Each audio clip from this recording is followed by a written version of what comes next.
Sometimes it feels great, sometimes it's shit, sometimes it's just not fun, sometimes you hate yourself. But I'll tell you what, if you do it with other people, and you do it with kids, and you do it in a way where you're working together and you're sitting in a room and you're sharing ideas and you can feel it click in their mind from thinking that they weren't a songwriter to suddenly that they are a songwriter, it changes everything about that. That all of those negative feelings about it go away. It's a super powerful experience, right?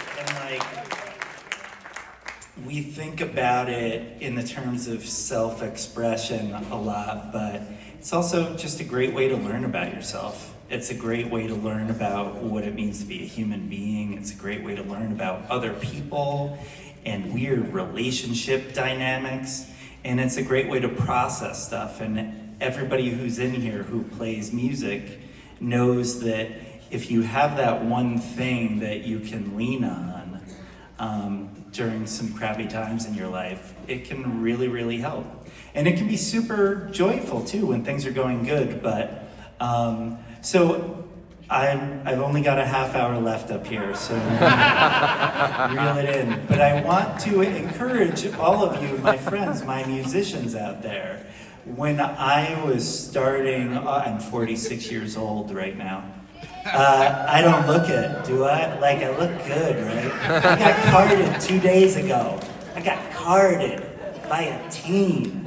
It's like, you think I'm only 5 years older than you? Dude, look around my eyes. So I would like to encourage you, not just songwriters, but musicians as you go through this, because I've gotten so much out of it personally. The kids love to rock, and they get told very early on in school, I don't know if you did, I was not music tracked as a kid. There's like two types of us here. You're either the person that somebody saw or heard and was like, oh my gosh, you're so good. You should play that, you should sing. And you're 7 years old and you're like, oh, I'm good at this? Yeah, I'll do that. Or you're like me. Nobody told you that you were allowed to, but you did it anyway because you were interested in it and liked it. You can help those people who were not told that they were allowed to do it, and you can tell them that they're allowed to do it. You can, with your nieces and nephews, with your neighbors, because let me tell you a secret, all the kids that I've been working with over the years had a really great cross-section of rando kids. None music tracked, and I've been doing this program for 8 years now, writing songs. And to a person, every single one of my first group of 6 to 10 year olds that are now mid-teens, they all play music and they all love music. And some of the kids that weren't singers are singers. Because if somebody tells you you can do something and somebody gives you a little affirmation, it feels good to keep doing it. And that's the secret of talent, is that it's actually just doing shit over and over that makes you good. So do that for somebody if you think about it, you music people.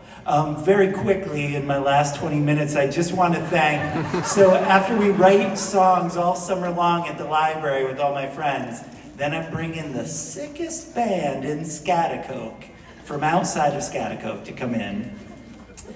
Frank Moskowitz, everybody knows Frank. Frank also records and engineers. Peter Lavery, Handsome Pete in the back there, you've probably seen him. And Ian White on drums, and we crush these songs so hard, like these 10-year-olds don't know what they were capable of. And I also really, really want to thank Chris Wink and WEXT. Chris backed us from the very beginning, and he made these kids feel so awesome to come to the library every year and interview them and cut up a beautiful show for them. And we sit in the library as a big Schaghticoke family and listen every year when it airs. So, yeah, rock on. Bye.